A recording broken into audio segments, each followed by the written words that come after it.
জন্ম প্ৰমাণপত্ৰ নাথাকিলে বিপদত পৰিব পাৰে নেকি এনেকুৱা ধৰণৰ কোৱেশ্চন বা এনেকুৱা প্ৰশ্ন বহুতৰ মনত আহি আছে আশংকা এটা ভগি আছে বহুতেই কিন্তু চিন্তিত হৈ পৰিছে যে জন্ম সাৰ্টিফিকেট নাথাকিলে হয়তো ভোটাৰ তালিকাৰ পৰা নাম কৰ্তন হ'ব পাৰে বা ভোটাৰ তালিকাত নাম অন্তৰ্ভুক্ত নহ'ব পাৰে যেটো নেকি এসআইআৰ হৈ আছে এই এসআইআৰ জৰিয়তে বহুতে কিন্তু এই বিষয়লৈ খুবই চিন্তিত মই কথাখিনি আপোনাক ভালকৈ বুজাই ক'বলৈ চেষ্টা কৰিম যে প্ৰত্যেকজন মানুহৰ বাবে কিন্তু জন্ম প্ৰমাণপত্ৰখন বা জন্ম সাৰ্টিফিকেট কিন্তু প্ৰয়োজন নহয় এতিয়া কিন্তু আপোনালোকে সঠিকভাৱে ডাইৰেক্ট ক'ব নোৱাৰিব যে জন্ম প্ৰমাণপত্ৰখন লাগিবই কিয়নো এতিয়ালৈকে যিখন নেকি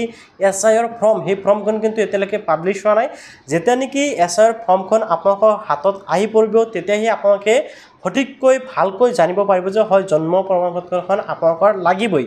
এই জন্ম প্ৰমাণপত্ৰৰ হলনি অলৰেডি কিন্তু কেইবাটা ডকুমেন্টছ আপোনালোকে ব্যৱহাৰ কৰিব পাৰিব যেনেকৈ ধৰক আপুনি যদি মেট্ৰিক পাছ কৰিছে মেট্ৰিক পাছৰ আপোনাৰ সাৰ্টিফিকেট য'ত নেকি আপোনাৰ জন্ম তাৰিখ আছে বা আপুনি হায়াৰ সেকেন্ডাৰী পাছ কৰিছে য'ত নেকি আপোনাৰ ডেট অফ বাৰ্থ আছে বা আপোনালোকে ডিগ্ৰী পাছ কৰিছে আপোনাৰ ডিগ্ৰীৰ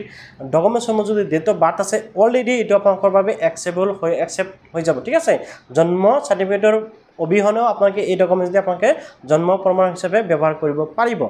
এতিয়া ইয়াৰ উপৰিও হয়তো বিকল্প আৰু কেইবাটা অপচন আহিব পাৰে সো এটা অপচন অলৰেডি দেখা গৈ আছে যে জন্ম প্ৰমাণপত্ৰ নোহোৱাকৈ এই ডকুমেন্টছ আপোনালোকে ব্যৱহাৰ কৰিব পাৰিব হয়তো বা এনেকুৱা হ'ব পাৰে যিসকলে ক্লাছ 5 বা 6 7 8 9 লৈকে পঢ়িছে সেইসকলে হয়তো যেটো নেকি স্কুল সাৰ্টিফিকেটটো ইউজ কৰিব পাৰিব হয়তো এনেকুৱা অপচন আহিব পাৰে পান কাৰ্ডটো হয়তো নহ'ব পাৰে বাট এটা কথা আপোনালোকে লক্ষ্য কৰিছে না নাই যেটা নেকি নতুনকৈ ভোটাৰ তালিকাত নাম অন্তৰ্ভুক্তিৰ বাবে অনলাইন কৰা হয় সেই সময়ত কিন্তু আপোনালোকৰ বাবে কেইবাটা অপচন দিয়া হয় জন্ম প্ৰমাণপত্ৰৰ বাবে যেনেকৈ আপোনালোকৰ মেইনটো আপোনাৰ বাৰ্থ সাৰ্টিফিকেটখন থাকে তাৰ পিছত আপোনালোকৰ আধাৰ কাৰ্ড থাকে ভোটাৰ আইডি পেন কাৰ্ড থাকে এনেকুৱাকৈ কেইবাটা অপচন থাকে তো তেনেকুৱাকৈ অপচন হয়তো দিব পাৰে বাট আপোনালোকে সকলোৱে ইমান আতংকিত হ'ব নালাগে যে বাৰ্থ সাৰ্টিফিকেট নাই মানে মহাবিপদ এনেকুৱা আপোনালোকে ভাবিবই নালাগে বাট আপোনালোকৰ যদি সুবিধা আছে বা আপোনালোকৰ তেনেকুৱা যদি মানে অপচন আছে যে বাৰ্থ সাৰ্টিফিকেট বনোৱাৰ বাবে আপোনালোকে বনাই ল'ব পাৰে জাষ্ট এইটো কামতে নহয় ভৱিষ্যতো আন কামৰ বাবে আপোনালোকৰ বাবে বাৰ্থ সাৰ্টিফিকেটখন কিন্তু প্ৰয়োজন হ'ব